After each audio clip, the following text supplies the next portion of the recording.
Good morning, everybody. Welcome to PE today. Before we go up to the field for our Monday Run Day, I invited you into the classroom to continue our discussion on nutrition.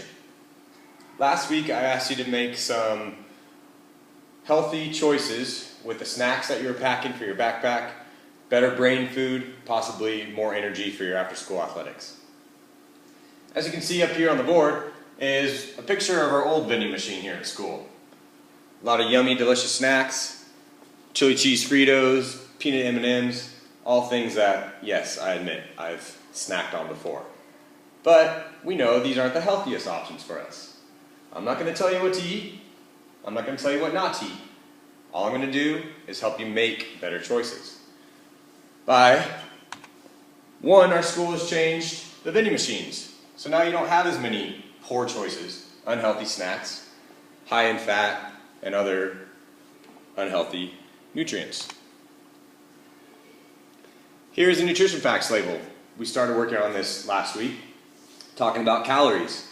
If it's non-fat, it doesn't mean there are no calories in it. Also, the nutrients that we need to limit.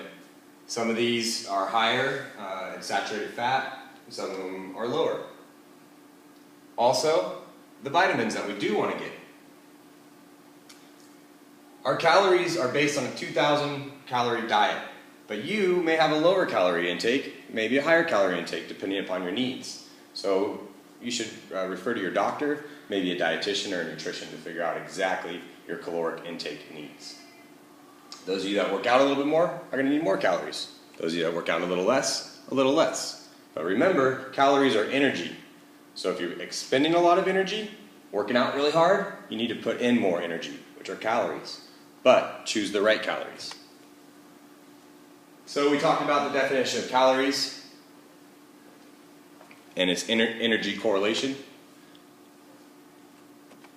We also talked about carbohydrates, the good, the bad, the sugars versus the fruit sugars, as well as breads and other carbs that we think about. Then fat, good and bad. So right now we have good fats, which are saturated or unsaturated, and bad fats. So ice cream being bad, oils like avocado and things like that being a little bit better for you.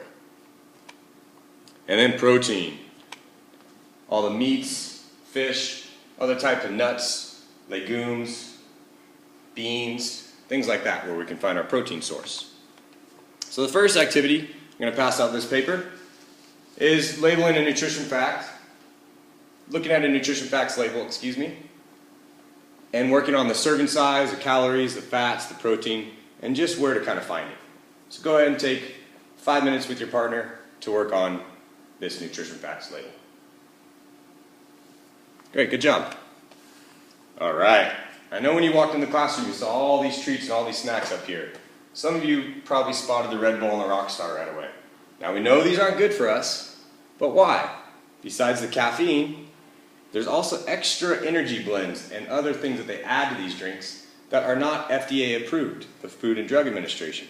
So we discuss how supplements, such as protein shakes and other meal supplements that we add to our meals, are not approved by the Food and Drug Administration, which means they might not be safe for us.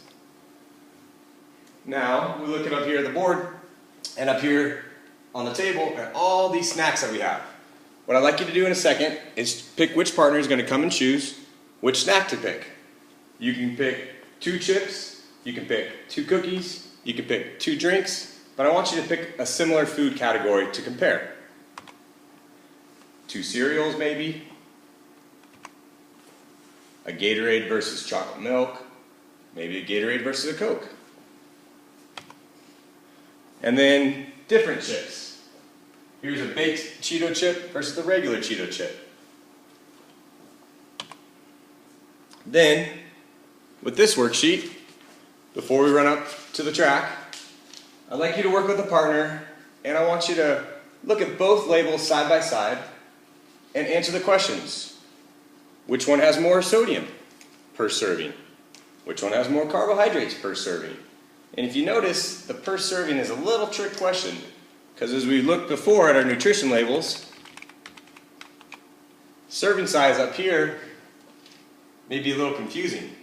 Just because down here it seems like that's 1 serving, Up here it might be 4 servings. So make sure you're double checking your serving size. Alright guys, have fun. In 7 minutes I'm going to collect the papers and we'll head up to the track for our Monday mile run day. Get to work, have fun everybody.